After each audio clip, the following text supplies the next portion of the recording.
Celui de Guy Fawkes, un catholique anglais de la fin du XVIe siècle, connu pour avoir protesté contre la politique intolérante du roi. Vous l'aurez compris, je parle des Anonymous, cette communauté d'anonymes qui se bat pour de nobles causes.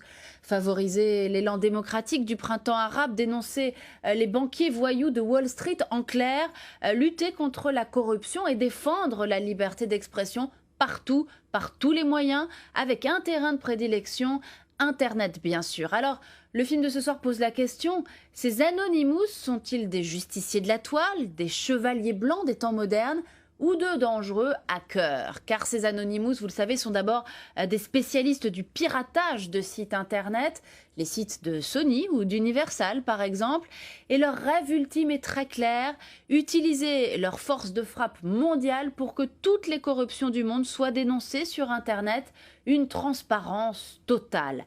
Imaginez que nous fassions tout fuiter, ont-ils d'ailleurs un jour annoncé sur la toile. C'est leur rêve et en même temps leur menace.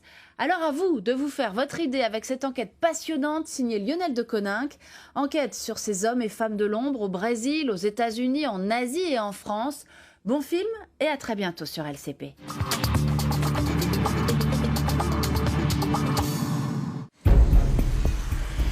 Nous avons parfois attendu des heures, en vain.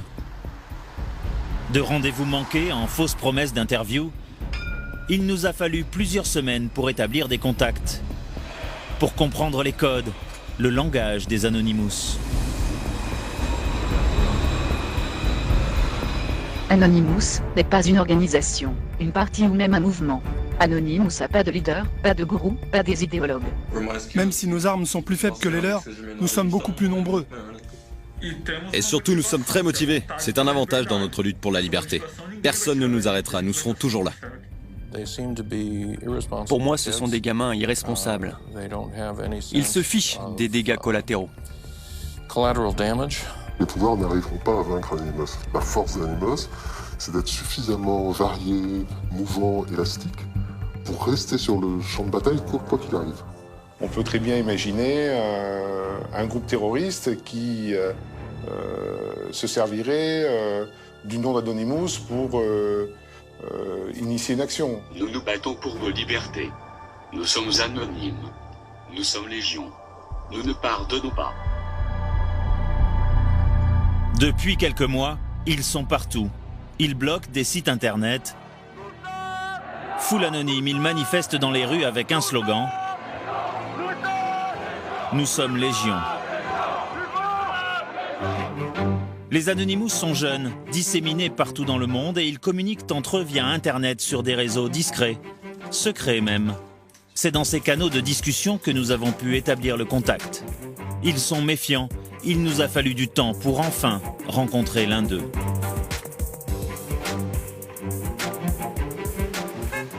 Après plusieurs mails, un premier rendez-vous nous est donné à Lille, dans un bar qui dispose d'une connexion Internet. Ce jeune homme affirme être au cœur du réseau Anonymous. Personne ne se connaît, on se connaît via Internet interposé. On partage des convictions, on ne partage pas notre vie. Il se dit informaticien et développerait des logiciels. Il va nous expliquer comment bloquer un site Internet. C'est la spécialité des Anonymous, les attaques dites de déni de service. Très simples à mettre en œuvre, il suffit de télécharger un petit logiciel. Son nom, Loïc. Après, c'est un jeu d'enfant. Le principe est simple, c'est comme un sitting. C'est de multiplier les connexions sur un même site, mais de manière instantanée. On a 10 000 connexions qui se font en moins d'une seconde. Le serveur ne peut pas répondre, donc le site, c'est blackout total, il est HS. On n'aura plus de possibilité de s'y connecter. Et par contre, là, avec Loïc, chaque utilisateur envoie ainsi plusieurs centaines de messages sur le site ciblé. S'il y a plusieurs dizaines d'utilisateurs, le site sature et se bloque. Il suffit de taper le site web. Voilà. Un gros bouton vert, c'est très simple pour l'utilisateur, elle a qu'à cliquer dessus pour lancer l'attaque. Et donc là, qu'est-ce qui se passe? Là, il se passe des millions de connexions qui vont se faire dans un laps de temps de 10 à 20 minutes, ça dépend des connexions. Et en multipliant ce nombre d'utilisateurs de ce logiciel, on peut faire tomber un site web. On a eu les sites des Imagers, de Sony, tous les Imagers qui sont passés. Pas une semaine sans que les Anonymous ne bloquent des sites internet. Sites gouvernementaux ou commerciaux, nous avons essayé de contacter les entreprises victimes de ces attaques. Personne n'a voulu répondre sur les Anonymous ou sur les dégâts occasionnés. On ne souhaite pas s'exprimer sur ces trucs d'il y a quelques mois. En tout cas, notre directeur informatique ne voulait pas. Ah oui, parce que la plupart des gens qui me disent non, ils me disent non parce que pas par superstition. Par quoi? Par peur peut-être aussi qu'Anonymous ça les énerve d'autant plus. Enfin, je veux dire, c'est un jeu du chat et de la souris et si on se met devant, paf, on va s'en prendre plein la gueule, quoi. Les Anonymous font peur et leur symbole de ralliement n'arrange pas les choses. C'est un masque étrange. C'est le visage de Guy Fawkes, un catholique anglais opposé aux protestants, exécuté en 1606 pour avoir tenté de faire exploser le Parlement. Une histoire qui inspire le film V pour Vendetta, un héros anonyme qui se bat contre un gouvernement injuste et sanguinaire. Et c'est bien ce symbole que les Anonymous ont voulu s'approprier. Mais quels sont les combats dont ils se réclament aujourd'hui? Pour le savoir, il faut remonter un peu le cours de l'histoire d'Internet. Nous sommes au cœur de Paris. Dans ce bâtiment ultra sécurisé se cache un data center. Sur 5 étages, 6000 m² de serveurs informatiques.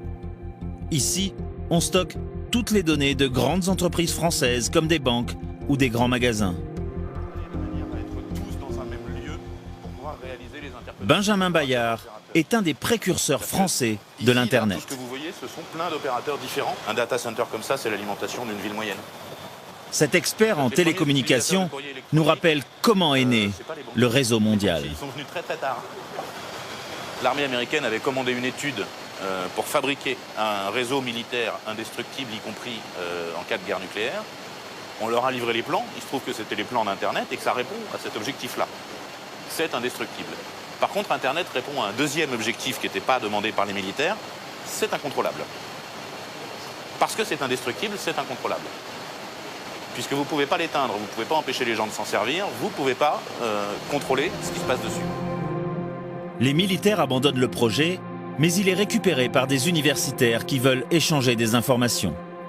Et en 1983, c'est la naissance d'Internet.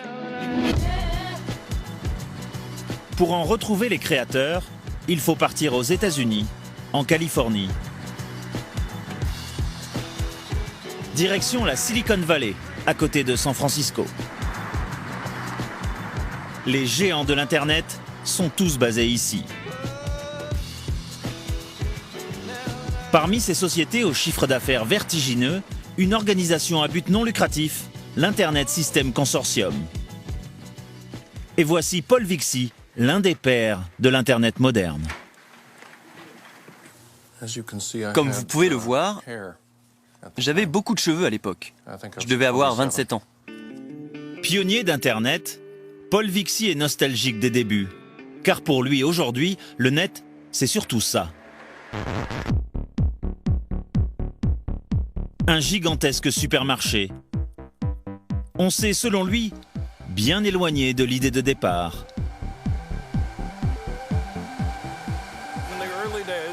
Au début, le réseau servait surtout aux chercheurs universitaires. Ils pouvaient s'échanger des fichiers et des emails entre chercheurs. N'importe qui pouvait le faire, et on s'échangeait tout entre particuliers, d'ordinateur à ordinateur. On n'aurait jamais imaginé au début qu'il y aurait des sites commerciaux sur Internet. Ceux qui se connectent à Internet doivent pouvoir partager n'importe quel fichier avec n'importe qui. C'est ça l'esprit d'Internet. Internet devait donc être l'endroit où l'on pouvait tout dire, tout faire, échanger librement des fichiers ou des idées. À la fin des années 90, vont naître alors aux États-Unis des sites où la liberté d'expression est totale. L'un d'eux se nomme 4chan, un site qui a pour seule philosophie de n'avoir aucune limite. Certains l'appellent même l'anus d'Internet. Cet Américain fait partie des Anonymous depuis les débuts du mouvement. Et pour lui, 4chan, c'est l'ancêtre des Anonymous.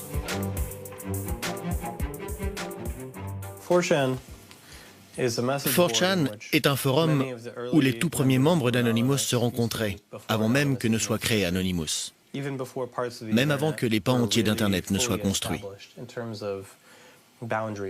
C'est la version la plus libre du réseau. À l'époque, c'était un peu comme le Far West. Il n'y avait pas de règlement. Le fondement, c'est qu'Internet doit être complètement libre.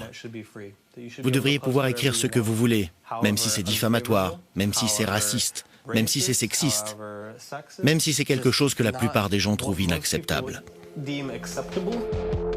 Sur 4chan, personne n'a d'identité. L'anonymat permet de tout faire et surtout de tout dire. Et pour chaque intervenant, le site génère la même signature, Anonymous. Le mouvement est né là, dans cet espace où tout est permis.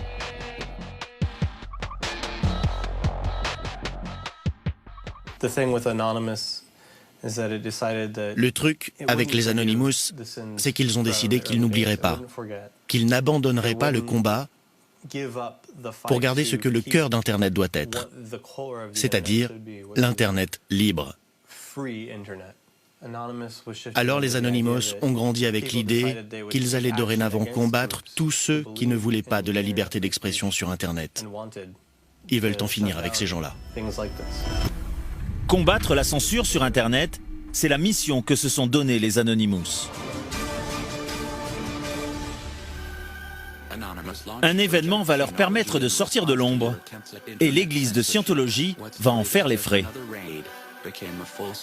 En 2008, une vidéo de Tom Cruise apparaît sur le web. Dans cette interview de près de 10 minutes, il fait l'apologie de l'église de Scientologie et raconte comment elle a changé sa vie.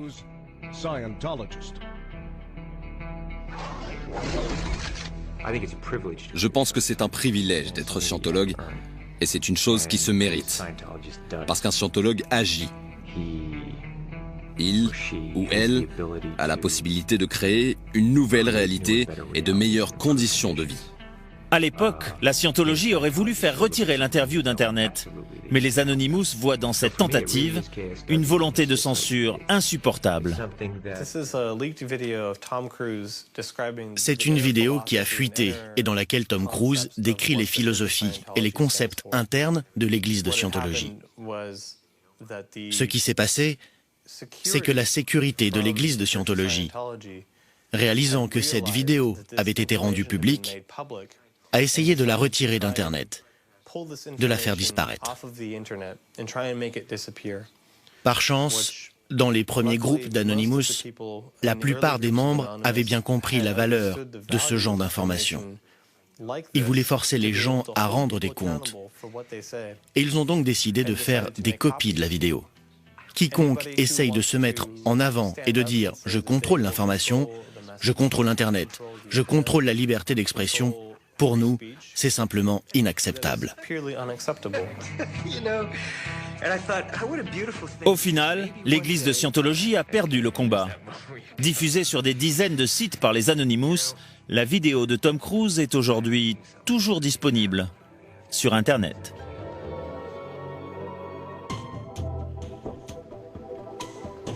Mais au siège français de l'église de Scientologie, on minimise l'histoire. Pour les dirigeants parisiens, c'est plutôt l'agent de Tom Cruise qui a essayé de faire retirer cette vidéo. Moi, personnellement, je m'en fiche. Et après, c'est pas le combat de l'église de Scientologie de retirer une vidéo de Tom Cruise, quoi.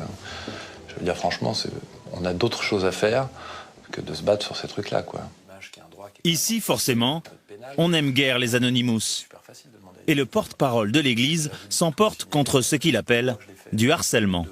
Quand vous attaquez Internet, quand vous faites en sorte de descendre, de faire qu'un site ne soit plus accessible, que ce soit celui de l'église de Scientologie, celui du Vatican, celui d'une entreprise, quel que soit le site, vous êtes en train de lutter contre la liberté d'expression.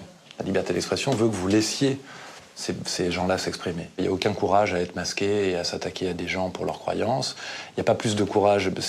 Pour moi, c'est les choses auxquelles on peut comparer. Il y a le Ku Klux Klan. C'est le même type de non-courage. Vous voyez ce que je veux dire? On est en groupe, on est masqué, on se sent fort, on s'attaque à une personne qui est noire.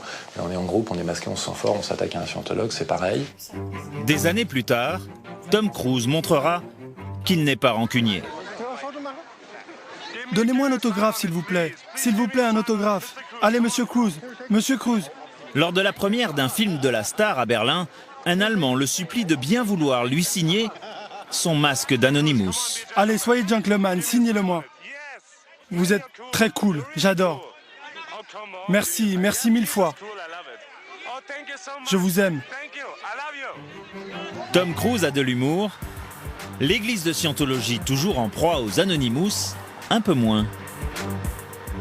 Le mois dernier, à Los Angeles, l'église fêtait l'anniversaire de la naissance de son fondateur, Ron Hubbard. Après 30 ans passés au cœur de la Scientologie, cette femme, Tori Christman, en est devenue une des plus féroces critiques. Mais je te le dis, tu dis des conneries. Tu es une poule mouillée. Avec une dizaine de ses amis, elle est bien décidée à perturber la soirée. Est-ce que vous pouvez la dégager de ma vue, s'il vous plaît? Allez les gars, vous n'êtes pas supposés être là. Allez. Est-ce que je t'ai blessé? Pauvre petit garçon. Ça prouve que tu es une poule mouillée. Vous voyez, ce sont des poules mouillées. Renvoyés de l'autre côté de la rue, les manifestants reçoivent du renfort.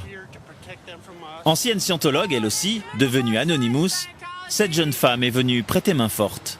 Pourquoi vous êtes-vous lancé dans ce combat contre la Scientologie? Parce que j'ai vu de l'intérieur ce qu'ils font. J'ai quasiment passé ma vie entière dans la Scientologie et j'ai travaillé pour eux. Mais tout cela ne comptait plus quand j'ai décidé de quitter l'église. Ils m'en ont voulu. Tori Christman, elle, sait ce qu'elle doit aux Anonymous. Grâce à eux, dit-elle, elle s'est sentie moins seule dans son combat.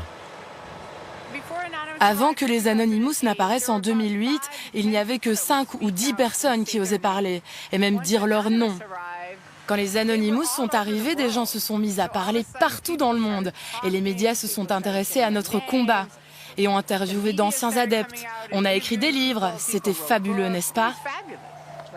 C'est vrai, quand ils sont arrivés, je n'avais plus peur. Le courage revenu grâce aux Anonymous, et grâce peut-être à ce masque, qui permet toutes les audaces.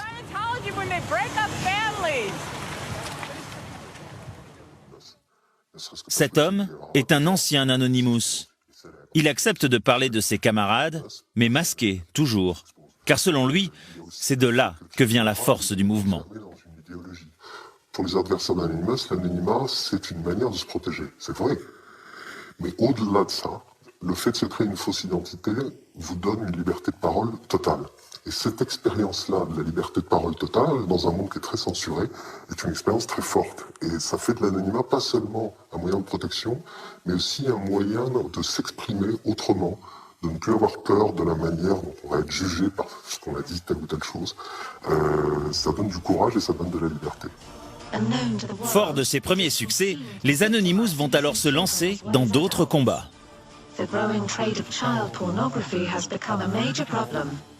Cette fois-ci, la pédophilie est l'ennemi déclaré. Depuis quelques années, les Anonymous traquent ainsi les pervers sexuels sur Internet. Tout commence en 2007. Dans un forum de discussion, un internaute décide de se faire passer pour une adolescente. Le but, inviter les éventuels pédophiles à se dévoiler. Et ça marche. Cet homme, un Canadien de 53 ans, engage la conversation. Conservé par les Anonymous, voici les captures d'écran de cette discussion. J'aime les hommes plus âgés. Et moi, j'aime les filles jeunes comme toi. Plus loin, il ajoute: tu as de beaux seins pour une fille de 13 ans.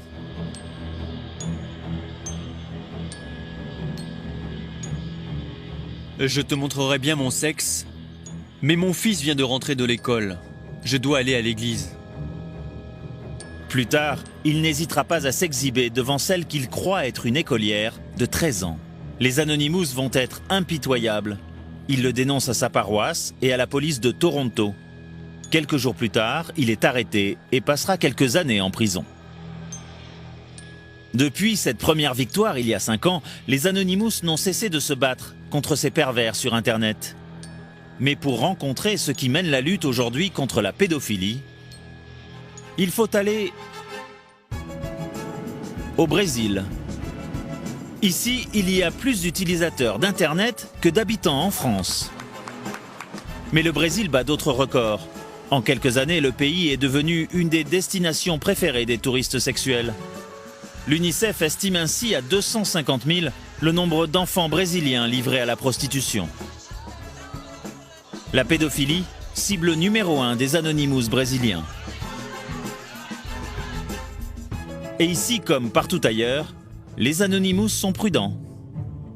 Satyagraha est un pirate informatique. Il accepte de nous rencontrer, mais par Internet. Il veut nous raconter l'opération Darknet en novembre dernier. Bilan, une quarantaine de sites de pornographie infantile fermés. Parmi eux, Lolita City, où les pédophiles du monde entier s'échangeaient photos ou vidéos. Voici une des pages du site que nous avons préféré occulter. Les images, bien sûr, mais aussi les discussions entre pédophiles sont indiffusables. Suite à cette attaque, contre ces 40 sites, les adresses informatiques des pédophiles ont été rassemblées. Je vous envoie la carte que nous avons faite. Nous avons placé sur cette carte leur lieu de résidence. Il y en a partout dans le monde et quelques-uns au Brésil. Et on a donné toutes ces informations aux polices locales et à Interpol. Mais tout cela n'a pour la police aucune valeur juridique. La manière d'obtenir ces informations est juridiquement illégale. Donc ces preuves ne peuvent pas être acceptées par la justice. Ce n'est pas frustrant pour vous? C'est un problème, c'est sûr. Si le système était mieux fait et acceptait ce que font les Anonymous, ça serait beaucoup plus utile. Mais sans nous, ça serait bien pire. On devrait faire beaucoup plus d'opérations de cette nature pour tenter de faire disparaître ce fléau. Surtout au Brésil. On fait notre possible. Pour les Anonymous brésiliens, l'essentiel est là. Avoir mis hors d'état de nuire des dizaines de sites pédophiles. À Brasilia, d'autres traquent également les pédophiles. Ce sont les policiers fédéraux du commissaire Julio César. Ils interpellent une centaine de pervers par an. Si le commissaire salue le travail des Anonymous, il remet en cause leur méthode. Il n'est pas rare qu'ils commettent des injustices. Nous avons le cas ici d'une personne qui a été dénoncée injustement. Il y avait un site raciste et pédophile créé par quelqu'un qui se cachait sous divers pseudonymes. Et plusieurs hackers, dans le but de jeter l'opprobre sur cette personne, ont révélé un nom et une adresse. Sauf que ce n'était pas le bon coupable. Cette personne n'avait rien à voir avec ce site pédophile et raciste. Cette personne, dont le nom avait mal été utilisé, a énormément souffert de voir ses données divulguées et du harcèlement qui a suivi cette dénonciation par les hackers. Car elle n'avait vraiment rien à voir avec ce site pédophile. Pourtant, elle a été la victime dans cette histoire. Quelques étages au-dessus, les policiers d'un autre service s'intéressent aussi aux Anonymous, mais pour les traquer cette fois. Voici l'unité de répression des crimes cybernétiques. Les hommes du commissaire Sobral pourchassent les criminels sur le net, comme les fraudeurs à la carte bancaire. Ils les suivent à la trace informatique et ils utilisent la même méthode pour surveiller les Anonymous. On veut démontrer qu'il est possible de les identifier. Personne n'est anonyme, ça n'existe pas. On laisse toujours une trace. Même s'il est difficile à trouver, il y a toujours un chemin qui a été parcouru. Et notre défi, c'est d'arriver à parcourir ce chemin à l'envers. C'est à cela que l'on s'entraîne. Un entraînement, pour l'instant, car la législation brésilienne ne prévoit pas encore de peine pour ceux qui bloquent des sites, comme les Anonymous. Mais cela devrait changer très bientôt. Le Brésil se prépare à recevoir de grands événements à partir de cette année. On va avoir le sommet des Nations Unies sur le développement durable, la Coupe des Confédérations, les Journées mondiales de la jeunesse, la Coupe du Monde, les Jeux Olympiques en 2016. Ce qui fait que notre unité, avec le gouvernement, l'armée et les services secrets, Nous travaillons tous pour que rien ne vienne perturber le bon fonctionnement de nos systèmes avant, pendant et après ces événements. Désormais considérés comme une menace potentielle, les Anonymous se savent surveillés. Pourtant, au Brésil, aux États-Unis, en Europe ou partout dans le monde, ils sont sortis de l'ombre pour se lancer dans un autre combat. Leur nouvel adversaire, les géants de l'industrie de la culture, qui viennent d'avoir la peau de Mega Upload. Un site internet qui permettait d'échanger facilement films ou musique piratée. Un site qui n'hésitait pas à embaucher les plus grandes stars de la chanson et du cinéma américain pour faire sa promotion. Et voici le créateur du site, Kim.com, de son vrai nom Kim Schmitz, accusé d'avoir spolié l'industrie du cinéma et de la chanson. Il est interpellé en Nouvelle-Zélande où il vit dans une des plus belles demeures du pays, une des plus chères aussi, estimée à 18 millions d'euros. Tous ses biens sont saisis, un hélicoptère, des voitures de luxe et 11 millions de dollars en cash. Sur l'acte d'accusation du FBI, entre autres, racket, blanchiment d'argent et violation du droit d'auteur. Ce jour-là, après 31 jours de prison, il est enfin libéré. Je veux juste rentrer voir ma famille. Merci. Kim Schmitz risque 20 ans de prison. À des milliers de kilomètres de là, à Bangkok, un ancien employé français de Mega Upload est au chômage technique. Comme il dit, lui n'a pas été inquiété par la justice. Il connaît bien Kim Schmitz, invité à toutes les fêtes dans la maison en Nouvelle-Zélande. Emmanuel Gadex est un ami de longue date du patron de Mega Upload. Voilà, ça c'est chez lui avant son arrestation, mais ils ont tout viré à l'intérieur de la mansion. Je suis passé là il y a quelques semaines, ils ont enlevé tout le mobilier, même les lustres, la moto, tout ça, tout a été viré tout a été en fait enlevé par les autorités. Il reste juste les poissons dans la cuisine.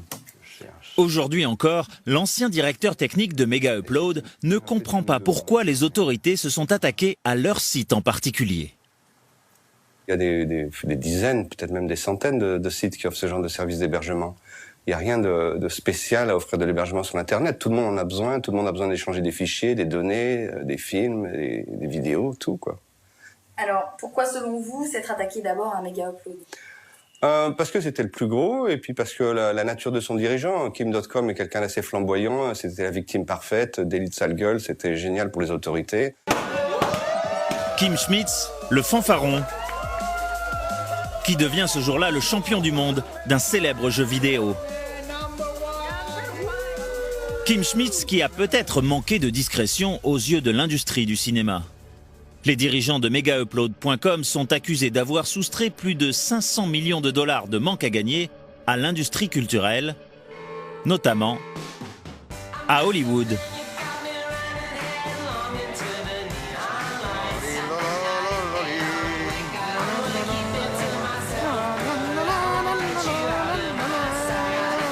Ce jour-là, toute la presse people est présente. Une des actrices de la série Desperate Housewives et son mari sont tout sourire. Ils inaugurent sur les célèbres trottoirs de la ville du cinéma 2 étoiles à leur nom.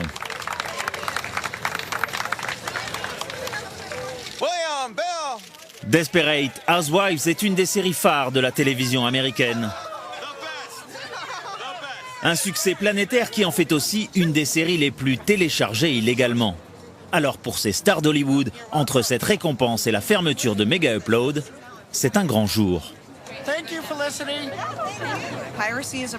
Le piratage est un problème, on est tous touchés.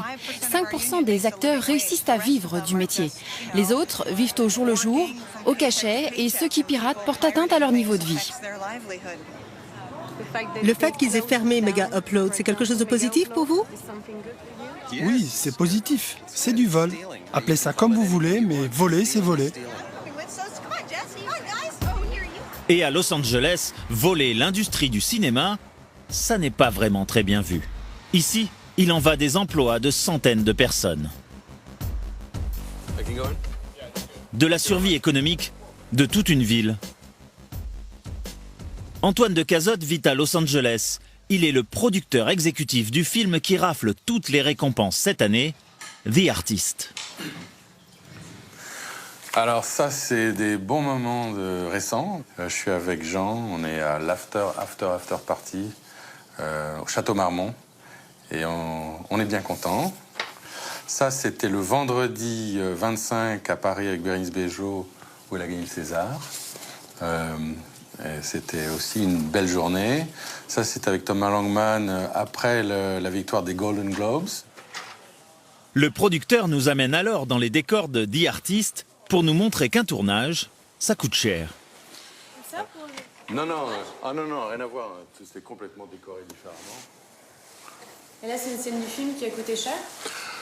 Alors, à la Paramount, on a laissé quand même un chèque de 70 000 $. Mais c'est juste pour la Paramount. On n'a pas, là-dessus, il n'y a pas l'électricité, il n'y a pas le grip, la machinerie, il n'y a pas la consommation d'électricité, il n'y a pas les ouvriers, il n'y a pas les repas, il n'y a pas l'essence, il n'y a pas le parking. Et c'est juste 3 jours ici, 70 000 $.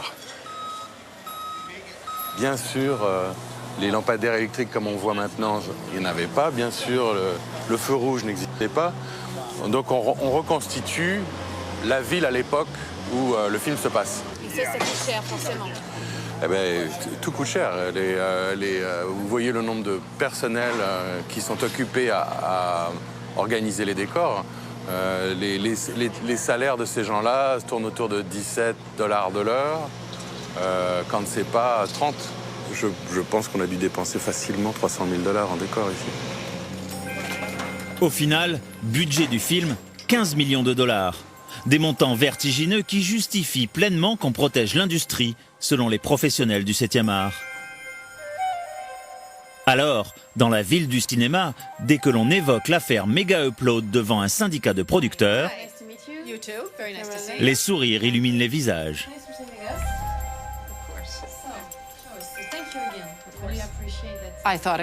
J'ai trouvé ça fabuleux et j'ai trouvé que c'était justifié. Mega Upload fonctionnait beaucoup grâce au piratage. Uniquement aux États-Unis, le téléchargement nous fait perdre 370 emplois par an. Des dizaines de millions de dollars en manque à gagner au profit de ceux qui travaillent dans l'industrie et entre 2 et 3 millions de dollars en impôts non perçus. En France, environ 10 millions d'internautes utilisaient régulièrement Mega Upload. Alors, à la fermeture du site, les habitués du téléchargement illégal ont donc dû trouver d'autres sources d'approvisionnement pour leurs films et séries préférées. Comme ce jeune homme que nous avons rencontré un soir à Paris. Il se fait appeler Ismaël, il est fonctionnaire et il ne veut surtout pas être reconnu. Je vais sur Mega Upload. Mais Mega Upload est fermé. Le truc, c'est que, bon, ils ont fermé Mega Upload, mais comme vous le voyez, par exemple, ce site, lui, il est encore actif. Mais il y en a des tas d'autres. Ça m'a un peu choqué. Disons que l'affaire Mega Upload démontre que si un pays décide de fermer un site, il peut le faire. D'autres ont aussi été choqués par la fermeture de Mega Upload. Les Anonymous, ils y ont même vu une déclaration de guerre. Fermeture de Mega Upload. Anonymous lance une vaste attaque vidéo et sans représailles. Les sites d'Universal, de la Warner, du syndicat des producteurs sont neutralisés pendant quelques heures. Adopi, la haute autorité qui lutte contre le téléchargement illégal en France, a aussi été attaquée. Les Anonymous entendent ainsi venger ceux qui piratent films et musiques et qui se font prendre.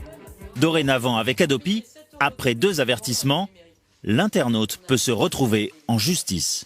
Voyez-vous, il y a eu 865 000 premières recommandations qui ont été adressées, je parle des chiffres de février, 75 000 secondes recommandations et 220 dossiers qui en sont à la 3e phase. Vous voyez cet effet un peu entonnoir. 221 personnes sur toute la France par rapport à l'usage que font certains d'Internet, ça semble assez peu. Alors il faut dire aussi une chose, c'est que ça n'est pas le but de la Commission de protection des droits que de s'inscrire dans un processus répressif, contrairement à ce qu'on a laissé entendre à une époque. Et cette pédagogie qui a été développée se poursuit et justifie le peu de dossiers qui ont été mis en 3e phase. Malgré ses 13 millions d'euros annuels de budget, la présidente l'avoue elle-même, la haute autorité essaye surtout de faire peur et d'éduquer. Mais sur Internet, en quelques clics, on trouve des petits logiciels qui permettent de contourner aisément la surveillance d'Adopi. Comment télécharger? Alors rien d'extraordinaire, mais comment télécharger sans se faire pécho? Pire, Adopi ne surveille pas l'essentiel, c'est-à-dire les sites d'échange les plus utilisés, comme Mega Upload. Retour chez Ismaël. Lui télécharge à tout va et il nous montre comment. À tous les contenus, j'ai téléchargé illégalement une série américaine qui se passe à la Nouvelle-Orléans. Dans cette série, je découvre un groupe, ça s'appelle Trombone Shorty. Je trouve très bien, donc je me suis dit je vais le télécharger. Donc je suis allé sur un site qui s'appelle Vous avez un lien vers le site équivalent Mega Upload où est stocké le disque en question. On vous sollicite tout de suite pour un abonnement premium de 1 mois, 75 jours, 180, etc. Si on a un compte non premium, ça dure un petit peu plus longtemps. Après, bon voilà, il y a des petits dispositifs. Vous payez quand même quelque chose, là? Là, je paye rien du tout, là. Je télécharge. Voilà, dans une vingtaine de minutes, une quinzaine de minutes, j'aurai le disque. Ce que vous venez de faire, c'est légal? C'est illégal? C'est illégal. Combien il y a de pourcentage de chances qu'Adopi vous attrape la main dans le sac? 0. Pourquoi? Parce que c'est un système qui n'est pas surveillé, qui n'est pas dans le périmètre d'Adopi. Adopi surveille les échanges de particulier à particulier. Ça, en fait, c'est un site qui est un serveur qui héberge dans un paradis numérique, comme il existe des paradis fiscaux, tout un tas de fichiers. Ismaël télécharge surtout de la musique, plusieurs albums par semaine. Mais pour lui, ce n'est pas du vol. C'est la société qui ne s'est pas adaptée à Internet. Moi, j'ai pas l'impression du tout d'être un rebelle. J'ai plutôt l'impression d'être normal. Et moi, de mon point de vue, c'est plutôt la législation qui est déviante. Le problème des systèmes répressifs contre le téléchargement, c'est de bloquer ou de brider ce plaisir, parce que c'en est un, de pouvoir partager nos découvertes. Je considère que brider mon droit au partage, c'est une atteinte à ma liberté. Trombone Shorty, il est là. Mais qu'en disent les artistes victimes du téléchargement? Tous affirment accuser une perte de revenus. 3, 4. Un groupe de rock parisien en a même fait une chanson. T'as ça sous le nez, t'as qu'à remplir ton panier. T'es frustré d'avoir jamais volé une orange. Avec les MP3, tu te venges. Ce petit groupe indépendant, les rois de la Suède, milite pour sa survie. T'es forgé une religion. Si je partage, je suis bon. Émulé, grand. Dans leurs clips, ils se font entièrement dépouiller par des sites de téléchargement illégal, comme Pirate Bay ou Emule. Au nom, dit la chanson, de la liberté de voler.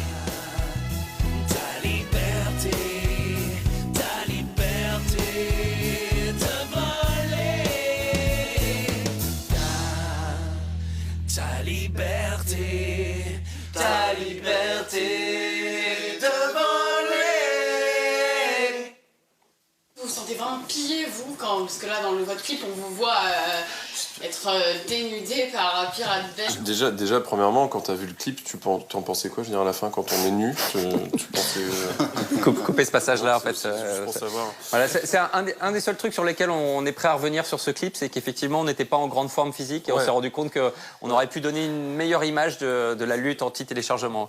C'est assez rigolo de voir le petit argumentaire en fait, que les gens se sont montés en fait, au fur et à mesure. Ils sont bâtis une sorte de petite religion, c'est ce qu'on dit dans la chanson, c'est voilà, si je partage, j'ai pas à être inquiété parce que c'est juste du partage et que je ne prends rien en fait. Alors ils veulent pas voir le vol de propriété intellectuelle, ils veulent pas reconnaître le droit d'auteur. Il y a vraiment un truc pseudo-libertaires où vraiment il faut tout casser. Mais en fait, il faut juste tout casser sur Internet. En fait, quand on analyse bien le truc, c'est qu'en fait, voilà, ils sont prêts à faire la révolution sur Internet, mais dans la vie de tous les jours. Alors là, si ça vient les toucher eux, faut pas qu'on leur prenne leur ordinateur ou quoi, sinon c'est foutu. Quoi. En fait, je pense que cet argument de culture gratuite pour tous, je voudrais que ceux qui en parlent, qui disent il faut faire ça, je voudrais qu'ils essaient d'en vivre avant. Et puis après, on voit s'ils ont envie de faire ça. C'est pas si grave que ça, hein, ça fait une sorte... La chanson « Ta liberté de voler » est disponible gratuitement sur leur site. Musique, films, on peut quasiment tout télécharger aujourd'hui, légalement ou illégalement. Un homme se bat contre le vol sur Internet. Voilà. Il est président de la Gaumont, mais aussi président de l'association de lutte contre la piraterie audiovisuelle, l'ALPA, que tout le monde connaît pour ce petit film. Diffusé en boucle il y a quelques années dans les salles et sur les DVD, ce clip vidéo résume bien sa pensée.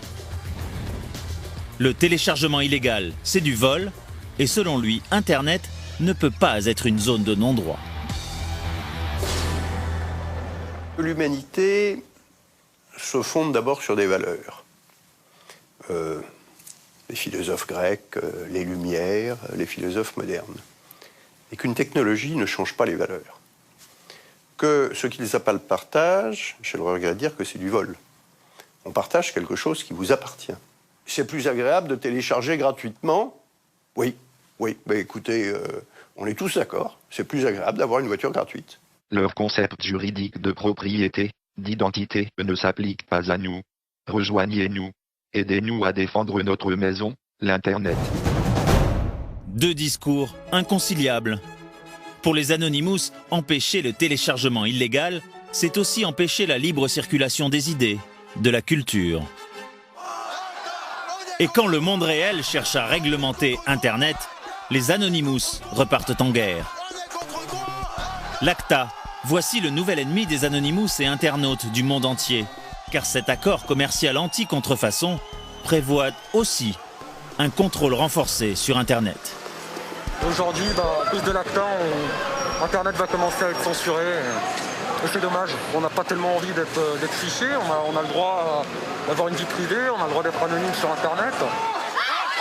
Négocié dans le plus grand secret pendant 3 ans, l'ACTA devrait être bientôt voté au Parlement européen. Et chez les partisans de ce que l'on appelle l'Internet libre, la lutte s'organise. Ces jeunes activistes se battent pour protéger la liberté sur le net qu'ils estiment menacée. Ici, on décortique le texte du traité, article après article. C'est, je crois, 23 pages d'un jargon juridique particulièrement compliqué, parfois particulièrement vague.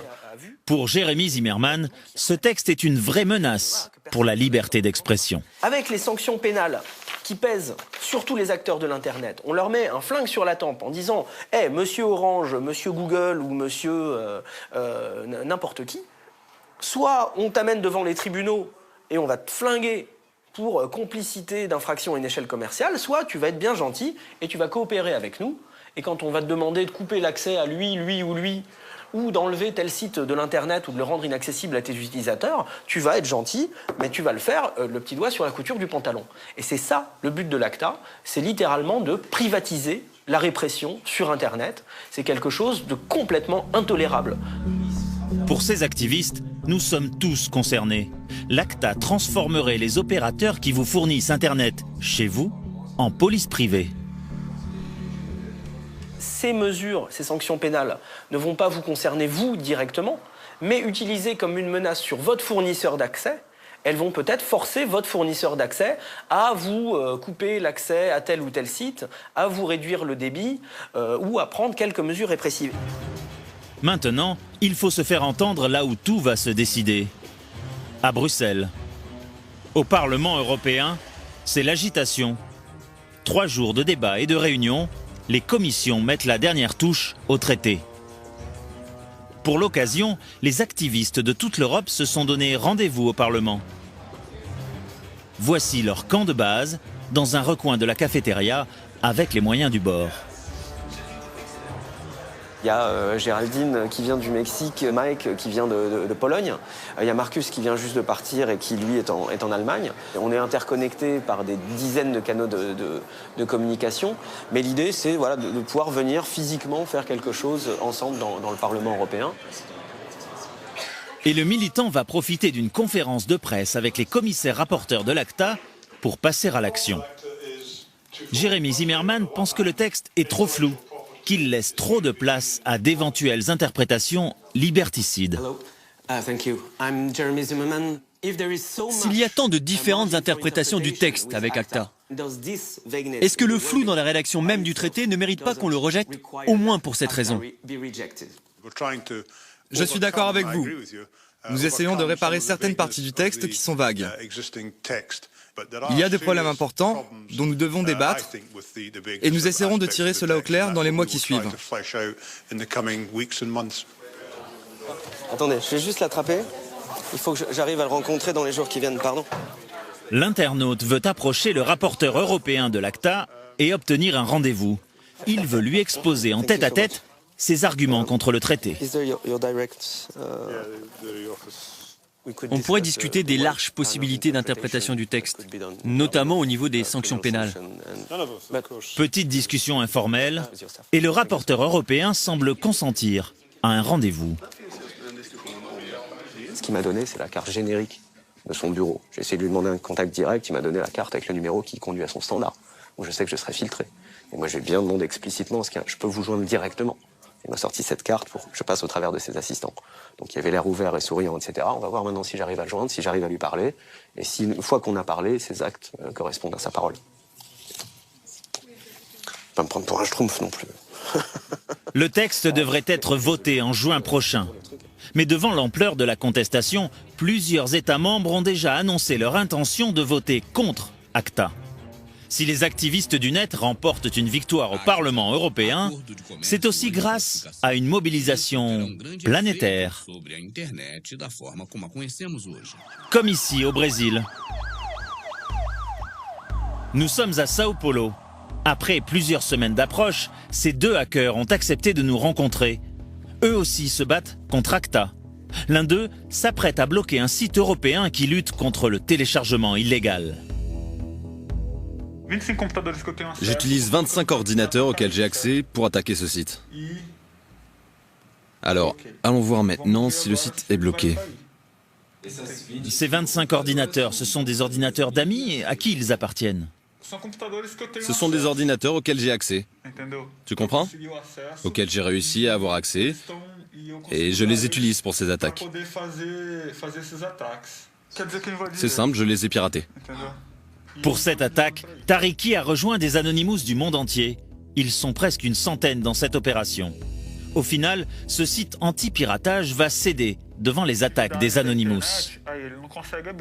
Ces organismes qui sont en faveur d'ACTA, nous on les empêche de fonctionner sur Internet.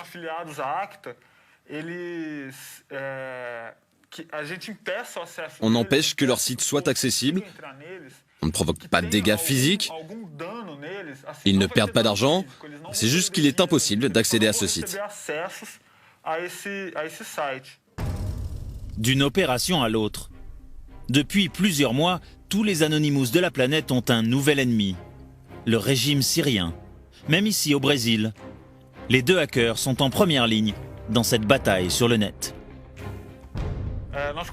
Nous avons réussi à nous introduire dans le site du ministère de la Défense syrien et nous avons modifié la page d'accueil. Nous avons passé le message aux compagnons là-bas. Ils se sont chargés d'écrire le texte en arabe et nous l'avons mis sur la page. Pendant 2 à 3 heures, les personnes qui voulaient accéder à ce site ne voyaient que cette page, celle que nous, les Anonymous, avions modifiée. C'est notre façon de protester. Une action symbolique parmi tant d'autres pour soutenir la résistance syrienne grâce à Internet. Donc là, c'est une vidéo de 5 minutes qui montre des manifestants sur lesquels on tire à balles réelles lors d'une manifestation. Lui n'est pas un Anonymous. Il fait partie d'un autre groupe d'activistes du net, les Télécomics. Pas de masque, mais pas d'identité pour autant. Ce jeune homme se fait appeler Hawkin. Là, c'est un compte Twitter qu'on suit, d'un Syrien donc. Là, il vient de signaler qu'il y a une explosion à Barzeh, au sein de Damas. Depuis un an, ce hacker passe tout son temps libre à se battre sur le net contre les services de sécurité syriens. Le gouvernement de Bachar el-Assad utilise des outils de surveillance et d'enregistrement d'activités sur Internet pour pouvoir suivre ce que font les activistes, cartographier les réseaux, trouver qui est en contact avec qui, arrêter ces personnes-là, les torturer pour agrandir leur liste de gens à arrêter, etc. Alors il travaille jour et nuit pour sécuriser l'accès à Internet des opposants syriens. Nous, ce qu'on essaie de faire, c'est de leur donner des bonnes pratiques, de leur fournir des outils, leur fournir des compétences pour qu'ils puissent utiliser Internet de manière un peu plus sécurisée. Toujours pour communiquer entre eux, pour pouvoir s'organiser et pour pouvoir après réussir à faire sortir des messages sans forcément mettre leur vie inutilement en danger. Ainsi, Hawkin et ses amis ont-ils créé TBS, Telecomics Broadcasting System, Vidéo amateur tournée avec du smartphone. un site internet devenu le principal relais des images tournées chaque jour par la résistance syrienne. À la pointe de l'aide aux révolutions arabes, les activistes du net ont acquis à force un poids politique dans le monde réel.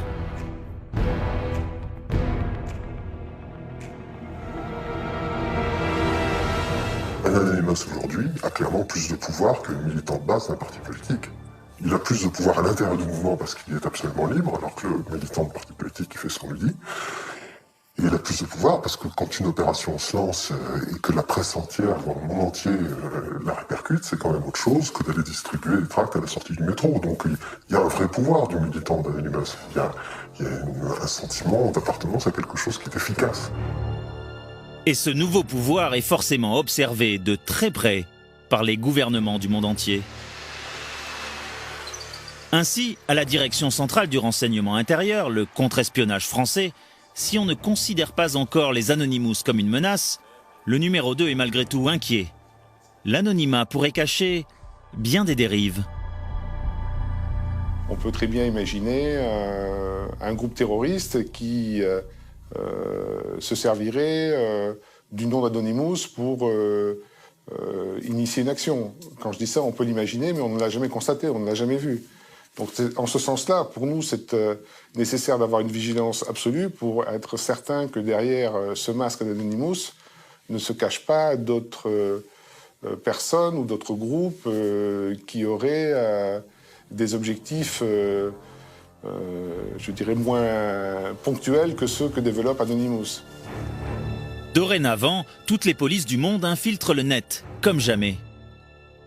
Ces derniers mois, en France, en Europe, en Amérique latine, aux États-Unis, près d'une centaine d'Anonymous ont été arrêtés, comme ici en Espagne. Mais il en faudra beaucoup plus pour impressionner ceux qui se disent légion. Et c'est par un nouveau défi qu'ils répondent. Depuis quelques mois circule sur le net une vidéo inquiétante. Un appel à révéler toutes les malversations du monde. Imagine we purchase a USB drive. Imagine we take it to our workplace is. Imagine we pretend we have to work late hours. Imagine we accumulate all sorts of evidences about illegal deeds. Ces preuves supposées de la corruption du monde, les Anonymous veulent les mettre en ligne. La date est déjà connue, le 21 décembre 2012 à 11h11.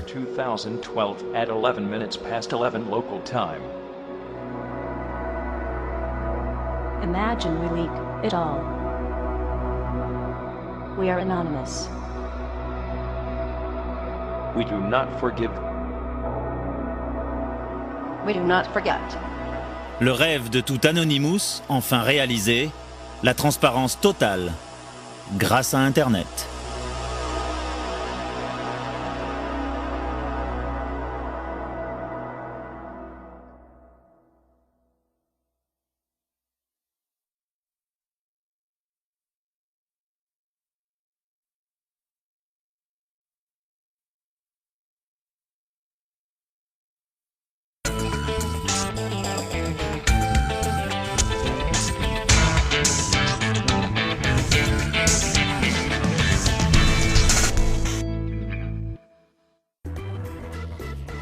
Entre les lignes, présenté par Christophe Ruot, c'est dans un instant.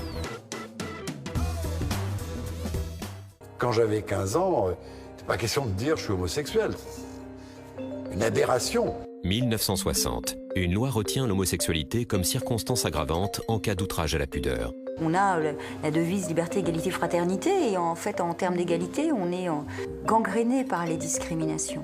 Depuis cette date, 5 ans de combats et de mobilisation ont mené au Pax et ouvert le débat de la légalisation du mariage gay. Le droit au mariage et à l'adoption sera ouvert à tous les couples, sans discrimination. Enquête sur cette lutte, ses avancées et ses revers. Homo Politicus, c'est votre rendez-vous documentaire, ce soir à 23h45.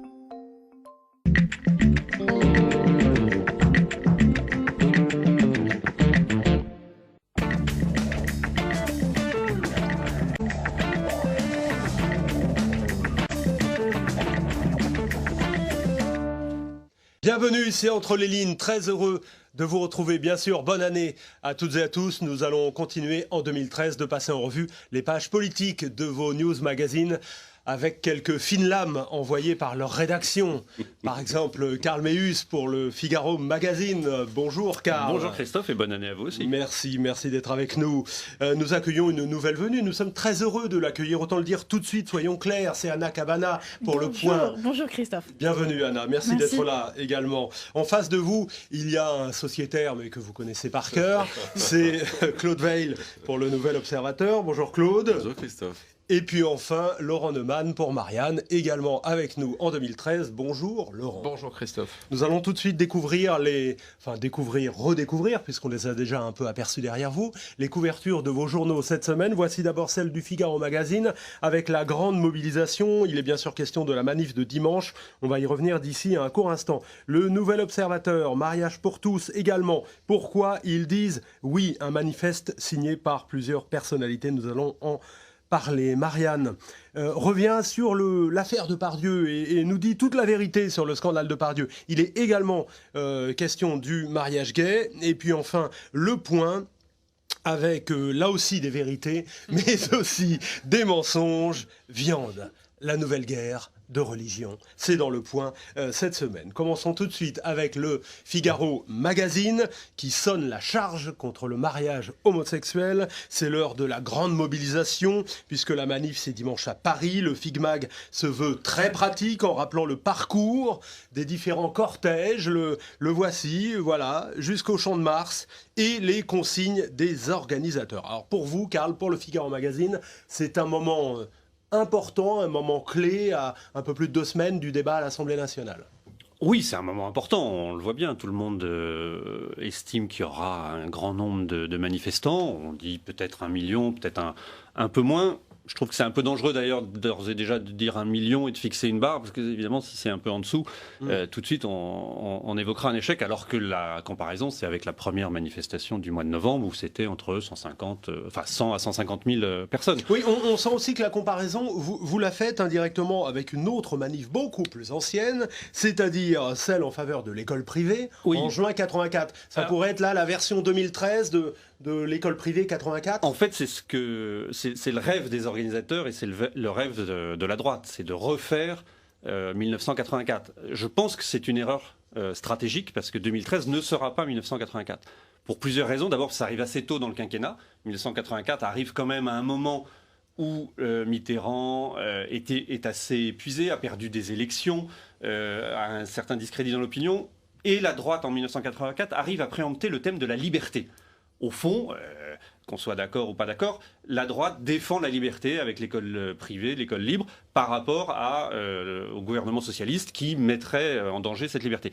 En 2013, la droite n'arrive pas pour l'instant à faire ce hold-up, entre guillemets. C'est plutôt la gauche qui a l'étendard de l'égalité, avec ce slogan, voilà, le mariage pour tous, parce qu'au nom de l'égalité, il faut que tout le monde puisse avoir accès au mariage. Donc la droite n'arrive pas là à faire pas cet amalgame, mais n'arrive pas à préempter le thème de l'égalité et de la liberté, donc ça sera plus compliqué, mais force est de reconnaître qu'il y aura du monde, et le Figaro Magazine est dans son rôle de la même façon que le Nouvel Observateur. On va y revenir est dans d'ici son un rôle, instant. et je dirais même va un peu plus loin, parce qu'il s'engage beaucoup plus On sur, va en le, parler dans un sur le instant. mariage. Avec l'autre juste avant, Anna. Non, mais la droite n'arrive pas à préempter grand-chose, en fait, dans cette histoire pour l'instant. C'est-à-dire que ce qu'on note aujourd'hui, à ce stade, c'est-à-dire qu'à quelques jours de la manifestation, c'est que pour l'instant, la manifestation échappe à la droite et que les figures, si vous voulez, les leaders du peuple de droite, c'est plutôt notre ami Frigide Barjot, le Monseigneur 23 et le grand rabbin de France, Gilbert Naim. C'est-à-dire